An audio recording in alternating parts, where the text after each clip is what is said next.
O irmão gêmeo do meu namorado trocava de lugar com ele para dormir comigo, enquanto o desprezível do meu namorado fazia o mesmo com a esposa do irmão.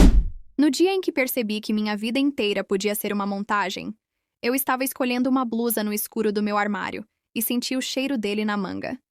Aquele cheiro que eu já devia conhecer como as linhas do meu próprio rosto. Chamei pelo nome, e ele respondeu do outro lado do apartamento com a voz rouca e distraída que eu acostumei a ouvir quando voltava à tarde do trabalho. Era o Luca. Ou pelo menos, era o homem que eu sempre acreditei ser o Luca. Nossas primeiras memórias juntos eram pequenas joias que eu guardava. Café derramado na primeira noite, risadas até a madrugada, a promessa silenciosa de que eu nunca estaria sozinha. Eu me entreguei ao amor como quem confia uma casa a uma fundação firme. E ninguém me avisou que o terreno poderia ceder. A fissura apareceu em detalhes tão sutis que, se eu os tivesse anotado antes, talvez a história tivesse tomado outro rumo. Havia noites em que ele falava palavras que eu nunca o ouviu dizer antes. Jeito de puxar o lençol diferente. Um apelido sussurrado que não pertencia a mim. Às vezes havia uma escoriação no antebraço que ele dizia ter sido de bicicleta. Outras vezes, mensagens trocadas no celular com erros que não eram do jeito que ele escrevia. Quando eu comentava, ele sorria e dizia que eu estava cansada, que eu precisava dormir mais, que estava inventando coisas. Inventar coisas. Foi assim que começou o gaslighting. Pequenas correções transformadas em dúvida, minhas percepções virando capricho. Eu comecei a pôr culpa em mim mesma por sentir o corpo tenso à volta dele, por recuar quando ele chegava de modo inesperado, por evitar certas rotas ao voltar para casa. Minhas amigas notaram minha distância, mas eu desvendava desculpas para elas. O amor tem essa força de anestesiar. A primeira vez que senti que havia algo monstruoso por trás do sorriso do meu namorado não foi uma cena de violência explícita. Foi um silêncio que durou uma semana inteira, depois de uma noite em que meus limites foram atravessados. Ele pediu desculpas com palavras calculadas, prometeu que não aconteceria de novo. Eu queria acreditar. Queria acreditar tanto que passei a observar com obsessão. Os sapatos na entrada, a toalha sobre a cadeira, a maneira como o outro homem, o irmão gêmeo que eu conhecia superficialmente, parecia estar sempre no lugar errado, na hora errada. Foi o irmão, na verdade, quem me deu o primeiro sinal concreto. Uma mensagem recebida por engano no meu celular. Uma foto, com a legenda curta e fria, que mostrava 2 chaves e um bilhete dizendo: "Amanhã, troca". Meu estômago fechou. Troca de quê? Troca de rostos? Troca de vidas? Por que o meu nome não aparecia ali? Em vez de clareza, a foto abriu um abismo. Naquela noite eu não consegui dormir. Revi cada abraço, cada desculpa, cada palavra que não se encaixava. Enquanto o apartamento respirava ao meu redor, eu percebi que se houvesse uma fraude maior, uma troca planejada por 2 homens que se divertiam com a confusão alheia, eu seria a peça mais vulnerável desse jogo. E eu prometi naquele silêncio que descobriria como jogar minhas próprias regras. Depois da foto, virei um animal em caçada. Não porque eu quisesse sangue, mas porque queria verdade. A dúvida corroía tudo. Minha memória, minhas escolhas, até o gosto do café pela manhã. Comecei pela coisa mais simples e óbvia: o telefone. Revirei mensagens, procurei padrões, datas estranhas, horários em que ele sumia e reaparecia. Havia conversas apagadas que deixavam rastros nos pré-visualizadores. Havia palavras repetidas, erros de digitação que não eram dele, abreviações que eu não reconhecia. Cada linha desconstruía um pouco da confiança que eu guardava como se fosse um relicário. Pedi ajuda à minha amiga Ana. Ela costumava ser a minha âncora quando eu enlouquecia com paranoia.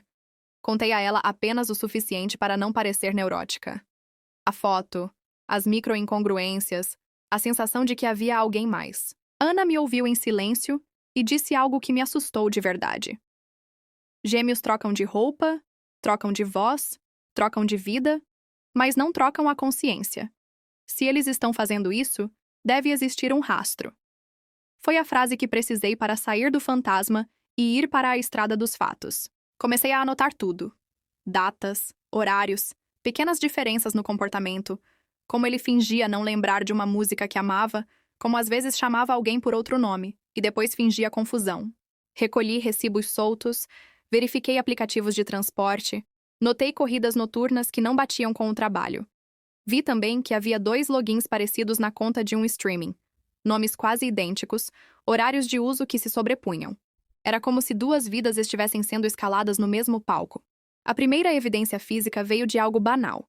Um pedaço de tecido preso no zíper da minha jaqueta. Não era meu. Era um tecido áspero, com o cheiro do cigarro que eu sabia que o gêmeo fumava, não o Luca. Fiquei congelada diante da prova, mas não a expus. Guardei-a em um envelope com a data. Comecei a tirar fotos de cada detalhe que me parecia estranho. Álibis quebrados, mensagens apagadas, um bilhete dobrado que encontrei dentro de um livro. Fazer a troca às 23 horas. Guardei capturas de tela, gravei notas de voz em que eu mesmo narrava o que sentia no momento em que encontrava cada pista. Aquela voz tremendo no meu celular seria uma testemunha que eu poderia ouvir depois, quando a minha memória estivesse menos cúmplice do gaslighting. Uma madrugada segui-os. Não foi heróico. Foi medo que me empurrou para fora da cama. Vi o carro estacionar 2 quadras adiante. Vi um homem sair, ajeitar-se com a pressa de quem troca de personagem, e depois o outro voltar com um passo mais lento. De tão próximo, reconheci o jeito deles de caminhar. Mesmo idênticos no rosto, o corpo fala. Tirei fotos de longe, tremendo, e quando revi as imagens no meu apartamento, o nó dentro de mim apertou com mais força. Era a confirmação não apenas do jogo, mas da premeditação. Os encontros deles com outras mulheres começaram a fazer sentido. Não eram relações ao acaso. Eram manobras calculadas. Um gêmeo seduzia para obter algo, o outro ocupava o lugar em casa. Percebi também que, quando eu tentava trazer a conversa à tona, havia sempre uma camada de teatralidade. Palavras escorregavam para desculpas prontas, lágrimas calibradas, promessas que terminavam com a mesma linha. Foi um erro. Eu não sei o que me deu. E quando eu mencionava o nome do irmão, o rosto dele mudava, pequeno demais para ser natural. Foi quando encontrei o pendrive. Estava dentro de um estojo de óculos que eu sabia ter deixado na estante por engano. Não me perguntem como foi possível que algo tão íntimo estivesse ali, tão exposto. Talvez confiassem demais na própria impunidade. Pluguei no computador com as mãos frias e vi a lista de arquivos. Nomes curtos, datas recentes e, entre eles, um arquivo com o meu próprio prenome. Tremi ao abrir, mas não havia imagens explícitas. Havia um áudio. Era a voz deles conversando, sem disfarce, rindo da tática das trocas, comentando sobre como eu era perfeitamente previsível. Ouvi a palavra que me colocou abaixo do chão: controle. O riso depois disso foi o que me fez entender que aquilo não era apenas abuso de intimidade. Era um projeto sistemático de desumanização. Fechei o laptop com força. A partir dali ficou claro. Eu não poderia só reagir com raiva. Precisava transformar aquele amontoado de provas num caso que as autoridades e um juiz levassem a sério. E, no entanto, enquanto me preparava para a desescalada, soube que eles também não ficariam parados. A última linha no áudio, uma risada e um "amanhã vamos testar de novo", foi um aviso, e me deu, pela primeira vez desde o começo, um mapa do que eu deveria fazer em seguida. Na manhã seguinte, acordei com uma sensação amarga na boca, como se tivesse passado a noite engolindo veneno. Me olhei no espelho e vi olheiras profundas, uma versão minha que eu mal reconhecia. O peso daquilo que descobri não era só psicológico. Meu corpo parecia carregar cicatrizes invisíveis. Um enjoo que vinha sem aviso, as mãos tremendo quando eu atendia o telefone, um aperto no peito que me roubava o ar quando uma campainha soava. Havia momentos em que eu me via parada na rua, olhando para tudo como se fosse vidro, e eu estivesse do outro lado, observando uma vida que não era minha. Ana veio naquele dia com uma mochila de coisas práticas. Comida, remédios para insônia, uma lista de contatos. Sentamos na minha cozinha e joguei tudo no balcão. O pendrive, o tecido, as capturas de tela. Ela não chorou. Ficou só com o rosto duro, como se montasse um plano mental. Vamos transformar isso em um arquivo que não dá para apagar, disse. E a frase foi o mapa que eu precisava. Pedi que ela ficasse comigo, pelo menos até eu dar os primeiros passos. Não me senti capaz de sair sozinha. Fui ao Instituto de Medicina Legal. Não queria reviver nada, mas precisava de um laudo que comprovasse o efeito do que me fizeram. Marcas, alterações no meu sono, ataques de pânico registrados por um profissional. O exame não inventa dores. Ele descreve, classifica, adiciona peso ao que a memória tenta invalidar. Depois, fui a um advogado indicado por Ana. Ela conhecia uma advogada de direitos das vítimas que tinha uma paciência atípica e postura de ferro. Ao ouvir o áudio e ver as provas, a advogada bateu com a mesa e me prometeu que aquilo não ficaria sem resposta. Mas precisamos de mais. Testemunhas, cronologia firme, tudo documentado, explicou. Eu estava disposta. Levei o pendrive e as notas à delegacia especializada.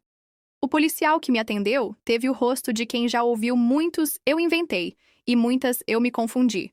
Mas quando mostrei o áudio e a sequência de provas, as corridas de aplicativo, as fotos noturnas, o tecido, houve um silêncio que indicou mudança de tom.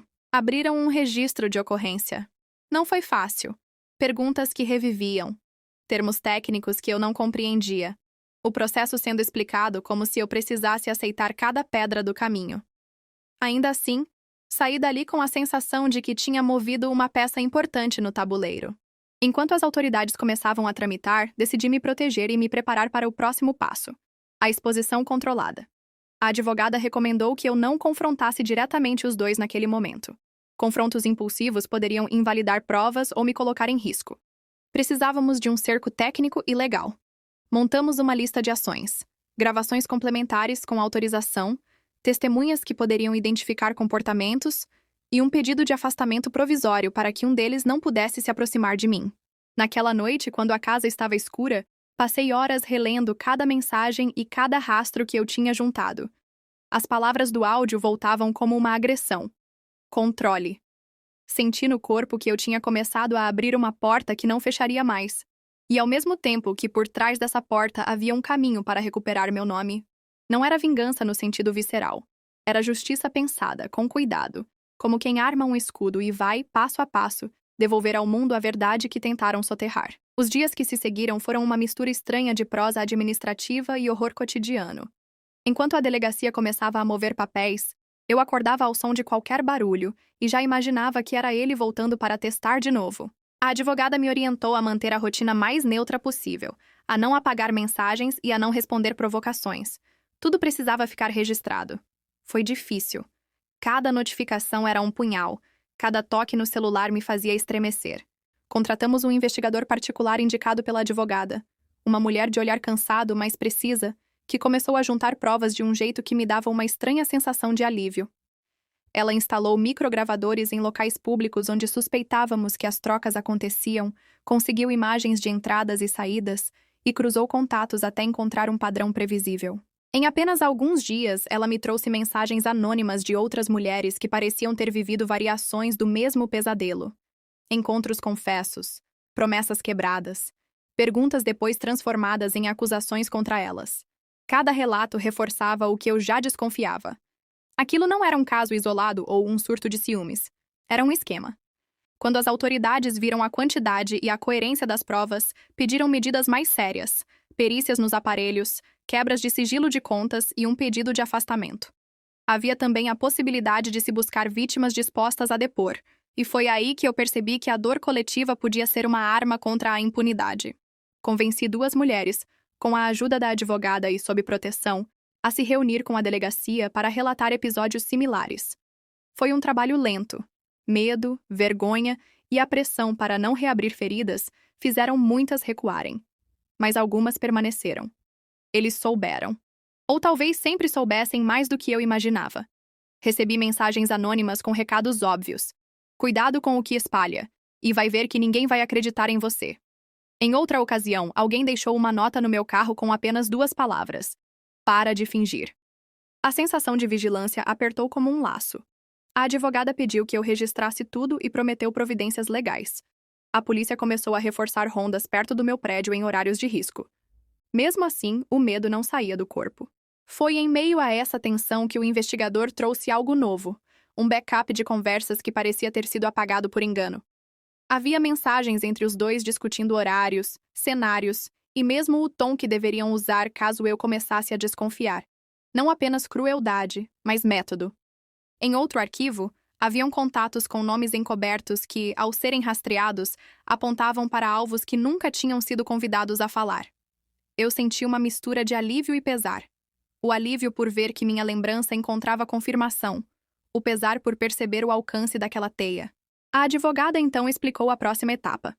Um pedido de prisão preventiva poderia ser feito se houvesse risco de continuidade das condutas e ameaça às vítimas, mas a necessidade de provas robustas para sustentar uma acusação tão grave era crítica. Precisávamos montar um dossiê que demonstrasse padrão, premeditação e repetição. E foi aí que começamos a pensar em uma estratégia de exposição controlada. Criar circunstâncias em que, sob vigilância legal, eles não pudessem negar o que vinham fazendo. Mensagens que confirmassem a troca de papéis, testemunhas que vissem as trocas ocorrerem de forma clara, gravações em locais públicos onde não houvesse violação de privacidade. Enquanto tudo isso se desenrolava, eu tentei, por vezes, fingir normalidade. Compareci a trabalho, saí com amigas, voltei a frequentar a padaria da esquina.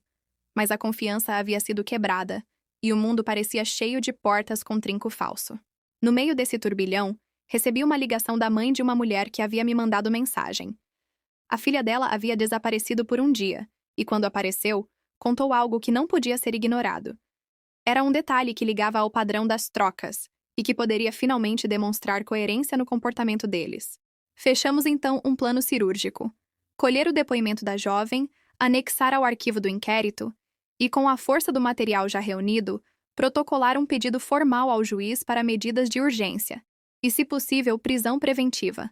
Eu me sentia mais próxima do objetivo, mas havia também o medo de que, ao apertar o cerco, nós desencadeássemos uma reação perigosa. Eles eram homens acostumados a manipular e a controlar. Quando pressionados, poderiam tentar qualquer coisa para recuperar o poder que lhes dava a impunidade. No entanto, havia algo que não mais me deixava recuar. A sensação de que, ao silenciar, eu estaria entregando a outros a possibilidade de sofrerem como eu sofri. Aquela responsabilidade me empurrava à frente, mesmo quando o corpo pedia pausa. A próxima audiência estava marcada para dali a poucos dias. Uma etapa decisiva que poderia, finalmente, transformar as provas em consequências reais. E eu, apertando o dossiê contra o peito, sabia que nada mais seria como antes. A audiência preliminar foi como entrar num ringue com as mãos nuas. Eu levei o dossiê, a advogada levou a voz, e a sala trouxe a frieza dos procedimentos.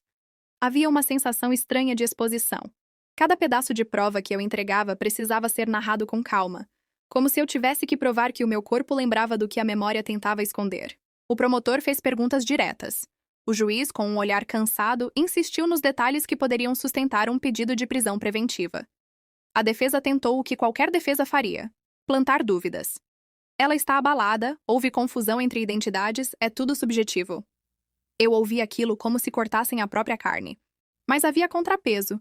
O investigador particular apresentou um cronograma conciso que amarrava as incongruências. Planilhas com horários de corridas, capturas de telas, registros de entradas e saídas de prédios. E, sobretudo, um vídeo de um local público onde a troca havia acontecido de maneira tão brusca que não deixava espaço para invenção. O vídeo mostrava 2 homens idênticos passando pelo portão em momentos próximos. Um deles, minutos depois, entrava com um gesto diferente, e uma conversa curta captada por microfone deixou explícito o plano de testar. Não eram fantasias. Eram ações. A defesa, previsivelmente, atacou as testemunhas. Procuraram minar a credibilidade de quem relatou encontros. Insinuaram que alguns depoimentos eram fruto de mal-entendidos ou até influenciados por redes sociais. Em um momento, senti a raiva subir com uma calma quase clínica. Entender que, além da violência concreta, havia todo um mecanismo jurídico e social que ainda tentava proteger os acusados. Mas a advogada foi incisiva. Mostrou o padrão, as repetições, a coordenação. E quando a promotoria pediu medidas cautelares, foi como se o tecido que eles teciam começasse a desfiar. Ao sair do fórum, entre as pessoas na calçada, vi olhares de curiosidade e alguns palpites. Isso vai dar em nada, ela inventou. Eram vozes que queriam reduzir a história a um boato. Eu respirei fundo e decidi que não iria me transformar no rumor que eles esperavam. Voltei para casa com a sensação de que avançávamos, mas também com a certeza de que a reação dos dois poderia ser imprevisível. Na noite seguinte, sob orientação da polícia e do investigador, montamos a armadilha legal. Uma situação em que os dois fossem flagrados em uma troca. Não por minha iniciativa, mas por ação controlada das autoridades. A equipe explicou cada passo. Havia juristas, técnicos em perícia de áudio e vídeo e um plano de segurança pessoal para mim e para as outras vítimas que topassem participar. Eu senti um misto de medo e alívio. Medo do que poderia ser capturado, Alívio por não ser eu a enfrentar aquilo sozinha. Enquanto esperávamos o desenrolar, continuei indo à terapia, anotando sonhos e reações. Descobri que escrever, verbo a verbo, me ajudava a sobreviver às noites de agonia. Também encontrei força em pequenas vitórias. Uma amiga que trouxe sopa, outra que ficou na porta do prédio até eu entrar. A rede, por menor que fosse, estava ali. Quando me deitei naquela noite, ouvi no silêncio o som de passos imaginários e a esperança de que no dia seguinte a verdade pudesse finalmente entrar num local onde palavras não fossem suficientes. A cela da lei. A manhã do flagrante chegou com um céu baixo, pesado, como se o mundo também segurasse a respiração. A equipe me levou até um café discreto, onde eu me sentaria com uma das mulheres que topou depor. Tudo foi combinado nos mínimos detalhes. A jovem entraria sozinha, eu ficaria numa mesa próxima com um microfone oculto autorizado pela polícia, e o investigador inventaria um pretexto para se aproximar e registrar a troca. Havia juristas avaliando os limites legais a cada passo. Nada podia ser improvisado. Vi-os entrar pela porta do café como dois atores que haviam decorado a cena com frieza. Um deles fingiu ser Luca. O outro, seu irmão, fez o papel previsto. O ritual era quase mecânico. Sorrisos ensaiados, palavras baixas, um toque que parecia rotina, mas que, para mim, carregava toda a história de invasão. Eles se aproximaram da jovem. O mundo ao meu redor desbotou. Concentrei cada fibra do meu corpo naquela gravação que, dali a poucas horas, poderia virar verdade incontestável. O microfone captou a conversa, as risadinhas, o comentário sobre testar e a referência a horários e senhas que eu já conhecia. O investigador, numa deixa combinada, pediu uma informação qualquer e os dois caíram na armadilha, reproduzindo trechos da linguagem que haviam usado nos áudios do pendrive. Era surreal ouvir nas bocas deles o mesmo raciocínio frio que eu tinha escutado meses antes, o mesmo desprendimento diante da dor do outro. Quando os agentes intervieram, aconteceu a ruptura. Tentaram negar, puxaram para o velho roteiro de confusão, mas havia câmeras, havia microfones, havia testemunhas. Um dos gêmeos, desesperado, tentou escapar pela saída dos fundos. O outro tentou se passar por vítima de uma briga de casal. Uma tática tão usada que parecia ensaiada. A polícia procedeu com a prisão. Nos algemas, vi a expressão que eu imaginava há meses, a de quem foi surpreendido por algo que por fim exigia consequência. Fui levada para prestar esclarecimentos adicionais. No caminho, senti um misto de alívio e vertigem, como quem volta a uma terra que só existe depois de atravessar um deserto. O investigador me apertou o ombro. A advogada, com olhos úmidos, disse que havíamos conseguido o que precisávamos para levar adiante a acusação. Ainda assim, sabia que aquilo era apenas o começo de um processo longo e arrastado. As notícias começaram a vazar. Uma manchete tímida numa coluna local, depois outra. E num dia tudo explodiu. Reportagens, opiniões, julgamentos prévios feitos por quem não sabia o que se passara. Senti no corpo o peso da exposição. A minha intimidade, agora, parte de um espetáculo público. Mas havia também um outro efeito. Mulheres que eu não conhecia me escreviam para agradecer, para pedir orientação, para dizer que, por minha causa, finalmente havia coragem de procurar ajuda. A rede crescia. Na cadeia, os irmãos foram separados preventivamente. Uma decisão tomada não só pela segurança, mas para evitar que consertassem narrativas entre si. Os delegados enfatizaram que o próximo passo seria o inquérito final com perícias nas gravações, o confronto formal das testemunhas e, então, o oferecimento da denúncia ao Ministério Público. A promotoria já demonstrava interesse em qualificar o crime como ação continuada, com elementos de premeditação, o que poderia aumentar a pena se provado. Nessa fase inicial, houve tentativas claras de deslegitimar o processo. Advogados afirmavam que as provas haviam sido plantadas ou manipuladas, que a minha memória era falível, que havia uma tentativa de linchamento moral. As mensagens anônimas continuaram chegando, agora com teor mais agressivo. Mas, por outro lado, a movimentação das autoridades havia acendido algo maior. A sensação de que aquilo não era apenas um problema privado, e sim uma falha sistêmica que precisava ser enfrentada. Passei noites em claro, escrevendo tudo o que lembrava, transcrevendo conversas, catalogando provas. A terapeuta me ajudou a organizar o fluxo de memórias sem que eu me perdesse nelas. Em momentos de fragilidade, lembrava da promessa que fizera a minha versão mais jovem. Não calar, não deixar que o silêncio dos outros me soterrasse. A prisão deles foi uma vitória tensa. Vinha acompanhada de muitos desafios ainda por vencer. O grande embate estava por vir. O tribunal, as testemunhas, a defesa empenhada em desmontar nosso trabalho. E eu sabia que, ali, a verdade precisaria aparecer com toda a sua força. O tribunal tinha uma frieza própria. Cadeiras alinhadas, luz dura, o som seco dos documentos sendo folheados. Entrei segurando a respiração como quem atravessa uma sala de pressão. A audiência de instrução virou-se numa sucessão de depoimentos que pareciam testas de ferro.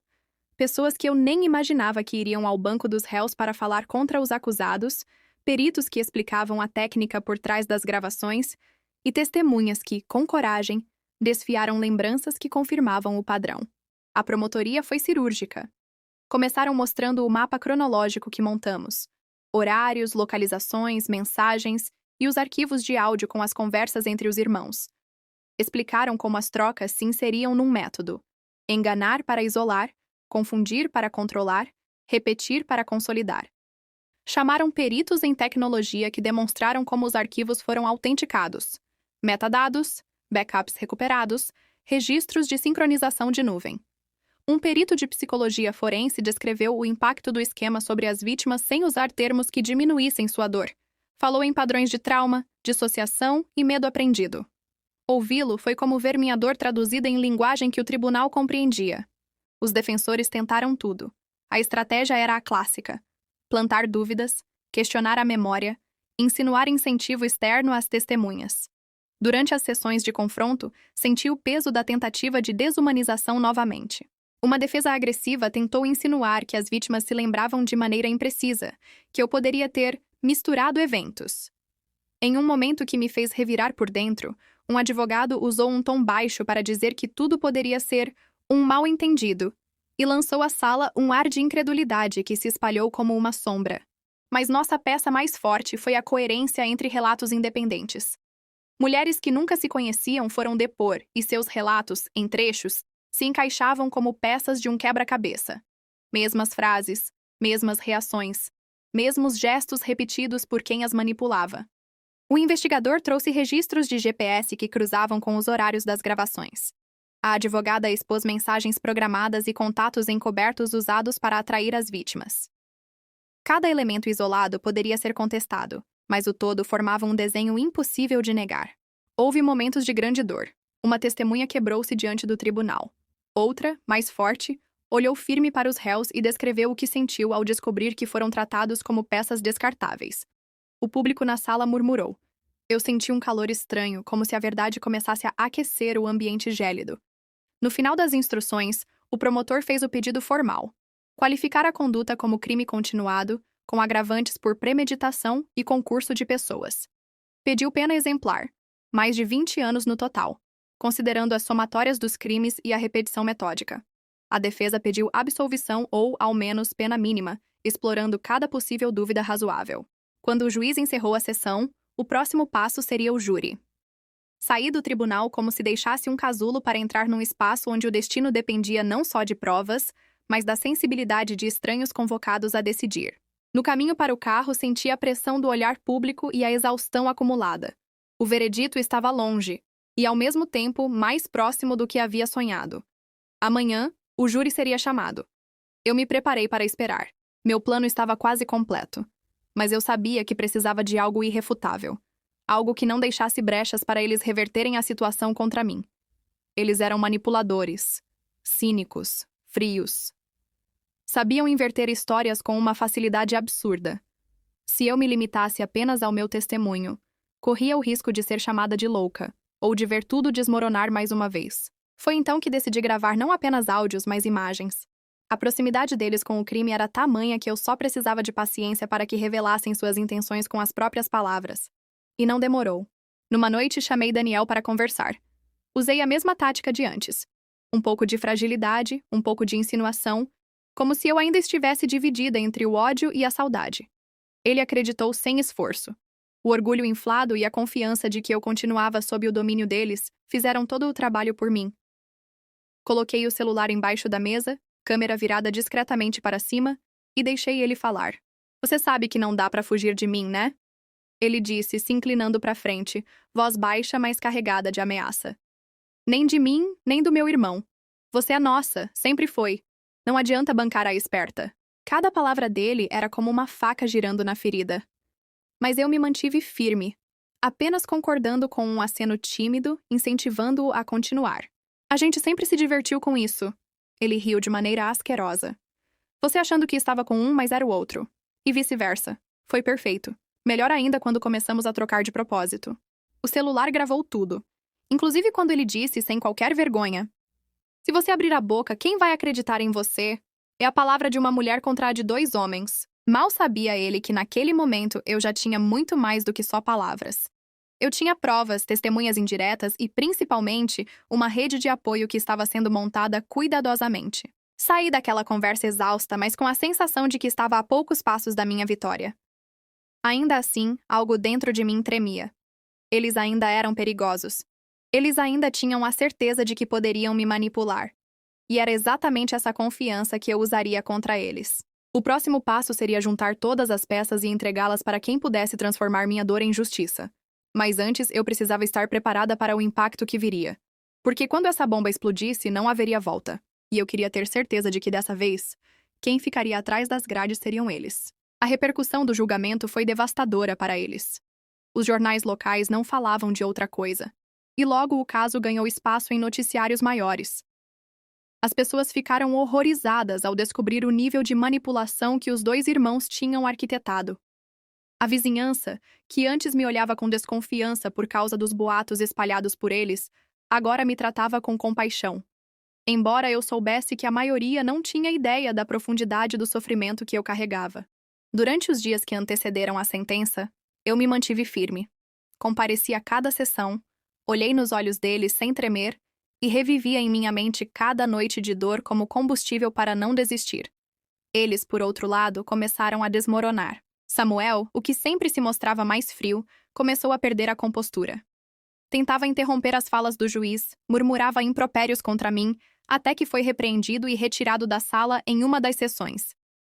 Rafael parecia um vulto, abatido, tentando fingir arrependimento. Mas suas lágrimas falsas não enganaram ninguém. Quando o dia da sentença chegou, meu coração batia tão forte que parecia querer rasgar meu peito. A juíza leu calmamente a decisão. 23 anos de prisão para cada um, sem direito a condicional antes de cumprirem pelo menos 15. As palavras ecoaram na sala como música. Eu chorei, mas não de tristeza. Foram lágrimas de alívio, de justiça finalmente alcançada. Eles gritaram, espernearam, chamaram o julgamento de farsa. Foram algemados e levados sob os olhares de todos. Naquele instante, tive a certeza de que nunca mais voltariam a ter poder sobre mim. Mas a minha vingança não terminou apenas com a prisão. Eu queria que todos soubessem a verdade completa, que ninguém jamais esquecesse quem eles eram. Procurei veículos de imprensa que quisessem ouvir minha história, e contei em detalhes cada manipulação, cada troca de identidade, cada tentativa deles de me fazer duvidar da própria sanidade. Era arriscado me expor, mas eu sabia que minha voz poderia proteger outras mulheres de caírem em armadilhas parecidas. E assim, pela primeira vez em muito tempo, senti que estava retomando o controle da minha vida. Não se esqueça do seu like e comente o que você faria se tivesse um namorado desprezível como o meu. E aproveitando, me siga para mais histórias.